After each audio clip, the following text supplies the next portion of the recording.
L'opération que mènent ses compagnons est aussi spectaculaire que rare. Et grâce à leur travail, c'est vie que va reprendre ce vieux moulin. Il a été construit en 1942, il a été fait de la farine, laissé à l'abandon, parce qu'il y a eu des taxes, des impôts sur les moulins. Et puis il a été laissé à l'abandon. En 1997, la communauté de communes Atlantia a décidé de le rénover. Donc on l'a rénové et depuis 1997, il fait de la farine, il fonctionne, il tourne.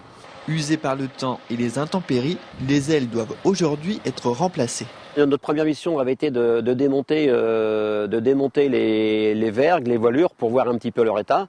Et en démontant les vergues, on s'est aperçu qu'une vergue était abîmée et qu'on ne pouvait pas remettre.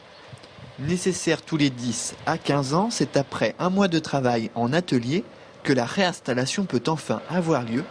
Délicate, la manœuvre doit également être très précise.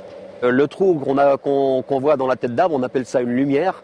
Et donc les ailes, sachant qu'en épaisseur elles font 280 mm et que la lumière faisait 278, donc il a fallu enlever 2 mm de bois pour qu'on puisse passer l'aile, parce qu'en épaisseur il faut que ça soit juste, faut pas de jeu.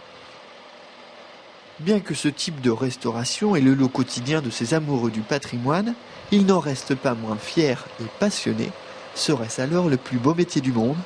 Le plus beau métier du monde, je ne sais pas, mais bon, c'est un métier qui est extrêmement passionnant. Parfois un peu risqué, mais bon, l'avantage qu'on a, c'est qu'on travaille sur toute la France, la Corse, il y a même des projets un petit peu au-delà. Et donc, à chaque travaux, on rencontre des gens différents, des endroits différents, et c'est jamais pareil, donc on ne s'ennuie jamais. Paré pour une bonne dizaine d'années, le meunier et son moulin n'attendent plus maintenant que la douce brise pour faire tourner ses belles ailes.